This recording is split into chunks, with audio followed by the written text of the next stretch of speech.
రైతు భరోసా పంపిణీకి సర్కార్ సన్నాహాలు చేస్తోంది. ఈ నెల 26 నుంచి సాగుకు యోగ్యమయ్యే భూములకు మాత్రమే భరోసా ఇవ్వాలని నిర్ణయించింది. వ్యవసాయేతర భూముల ఏరువేతకు శ్రీకారం చుట్టింది. ఇందులో భాగంగా రెవెన్యూ, వ్యవసాయ శాఖ సంయుక్తంగా సర్వే ప్రారంభించాయి.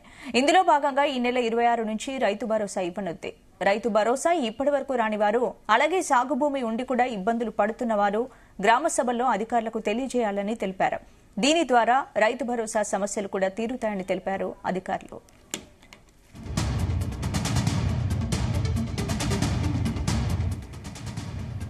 ఇదే అంశానికి సంబంధించి పూర్తి అప్డేట్స్ మా ప్రతినిధి సతీష్ అందిస్తారు. సతీష్, స్పందన ఈ నెల 26 నుంచి సాగుకు యోగ్యమైనటువంటి భూములకు మాత్రమే రైతు భరోసా ఇస్తామని కూడా రాష్ట్ర ప్రభుత్వం నిర్ణయించింది.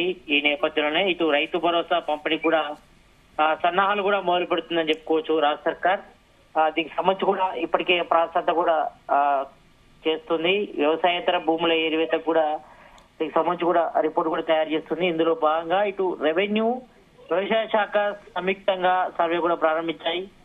ఇందులో భాగంగా ఈ నెల 26 నుంచి రైతు భరోసా ఇవ్వనుంది. మరి రైతు భరోసా ఇప్పటి వరకు రాని వారు ఉన్నారో, అలాగే సాగు భూమి ఉండి ఇబ్బందులు ఎదుర్పడుతున్న వారు ఉన్నారో గ్రామ సభల్లో అధికారులు కూడా తెలియజేయాలని కూడా రాష్ట్ర ప్రభుత్వం ప్రకటించింది. దీని ద్వారా రైతు భరోసా సమస్యలు కూడా తీరుతాయని కూడా రాష్ట్ర ప్రభుత్వం కూడా భావిస్తుంది. ఈ నేపథ్యంలో ఇప్పటికే రాష్ట్ర ప్రభుత్వం కూడా ఇటు రైతు భరోసా సంబంధించి తెలంగాణ కాంగ్రెస్ గవర్నమెంట్ ఏర్పడిన తర్వాత ఇటు ఎకరానికి సంవత్సరానికి వ్యవసాయ యోగ్యమైన భూములకు 12,000 ఇస్తామని కూడా చెప్పడం జరిగింది.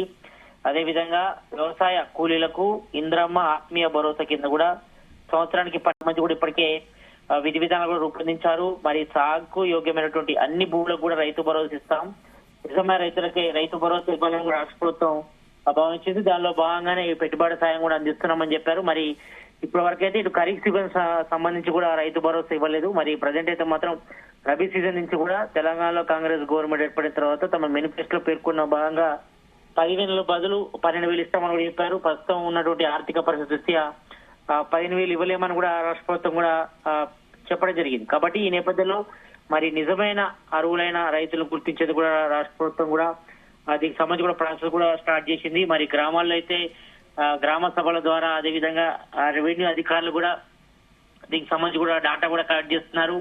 వ్యవసాయ యోగ్యమైన భూముల యొక్క రికార్డులు కూడా తెప్పిస్తున్నారు. కాబట్టి దీనికి సంబంధించి డాటా కూడా పూర్తయిన తర్వాత వ్యవసాయేతర భూముల ఏరివేతకు సంబంధించి కూడా ఇప్పటికే ఫీల్డ్ లెవెల్లో ఏఈఓ అధికారులు కూడా, అగ్రికల్చర్ అధికారులు కూడా దీనికి సంబంధించిన ప్రాసెస్ కూడా స్టార్ట్ చేయడం జరిగింది. కాబట్టి మరి త్వరలోనే గ్రామ సభలు పెట్టి దానికి సంబంధించి కూడా అనౌన్స్మెంట్ కూడా చేస్తారు. చేసిన తర్వాత మరి నిజమైన రైతులకు సంబంధించి కూడా ఏమైనా ఇబ్బందులు ఉంటే మాత్రం అంటే ఇప్పటి వరకు రైతు భరోసా రాని వారు కానీ, రైతు బంధు రాని వారు కూడా వాళ్ళు మళ్ళీ అప్లికేషన్ చేసుకోవచ్చు. మరి ఈ నేపథ్యంలో వ్యవసాయ యోగ్యమైన భూములకు మాత్రమే రైతు భరోసా ఇస్తామని కూడా చెప్పారు. కాబట్టి మరి రైతు భరోసా సంబంధించి ఏమైనా సమస్యలు ఉంటే మాత్రం అధికారులు వెంటనే పరిష్కరించే దిశగా కూడా అడుగులు వేస్తున్నారు. మరి ఈ నేపథ్యంలో రైతు భరోసా ఇప్పటి వరకు రాని వారు కానీ, అలాగే సాగు భూమి ఉండి కూడా ఇబ్బందులు పడుతున్న వారు కూడా ఉన్న వాళ్లకు ఈసారి రైతు భరోసా ఇస్తామని కూడా చెప్పడం జరిగింది.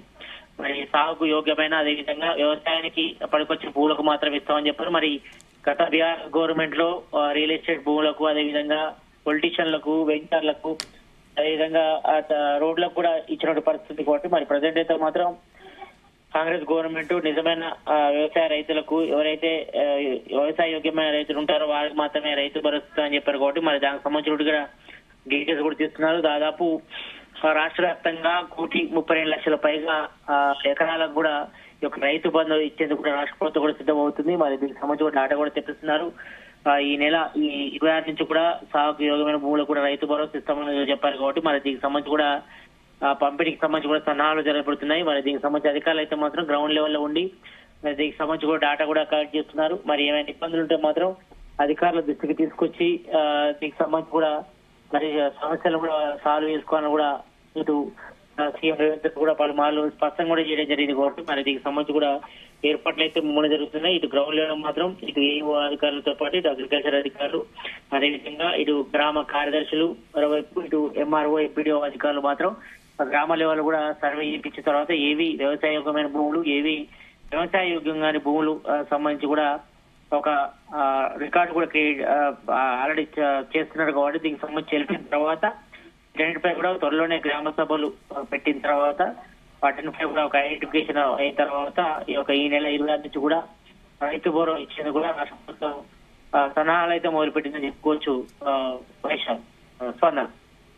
అంటే సతీష్, ఇప్పటి వరకు ఎంతమంది రైతు బంధు రాని వాళ్ళు ఉన్నారు? మరి ఇప్పటికే చాలా మంది రైతులు ఈ విషయంలో ఇబ్బంది పడుతున్నారు కాబట్టి మరి అందరికీ న్యాయం జరిగే అవకాశం ఉందా?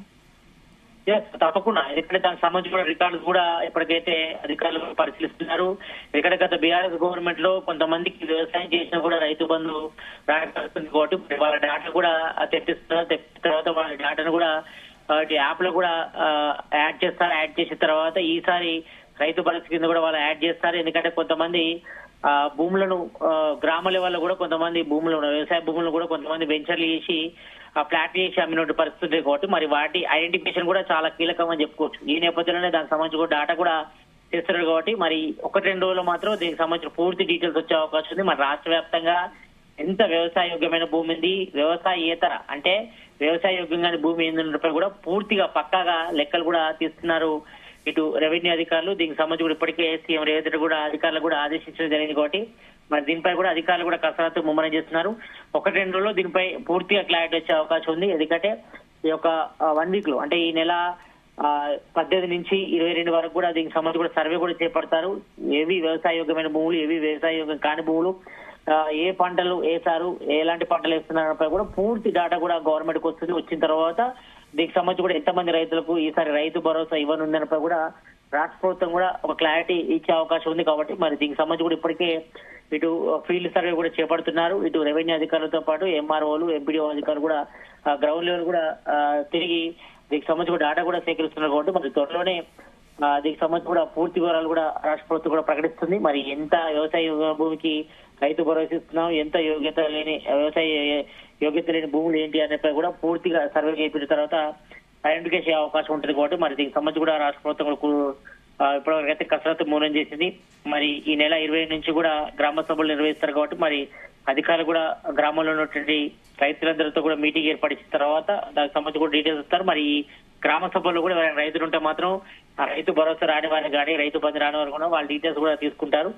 వాళ్ళకు కూడా వ్యవసాయ యోగ్యమైన భూమి ఉంటే మాత్రం వాళ్ళకు కూడా తప్పకుండా రైతు భరోసా ఇస్తామని కూడా చెప్పారు. కాబట్టి మరి వారి సమస్యలు కూడా వెంటనే పరిష్కరించే దిశగా రాష్ట్ర ప్రభుత్వం కూడా అడుగులేస్తుంది. కాబట్టి మరి ఈ నేపథ్యంలో ఇటు రైతు భరోసా సంబంధించి కూడా పంపిణీకి సంబంధించి కూడా అధికారులు కూడా కసరత్తు కూడా చేస్తున్నారు. కాబట్టి మరి త్వరలోనే ఈ డేటా కూడా గవర్నమెంట్ చేరుతుంది. చేరిన తర్వాత పూర్తి స్థాయిలో డేటా వచ్చిన తర్వాత ఎంతమందికి రైతు భరోసా ఇవ్వాలన్నపై కూడా రాష్ట్ర ప్రభుత్వం ఒక నిర్ణయం తీసుకునే అవకాశం అయితే కనిపిస్తుంది.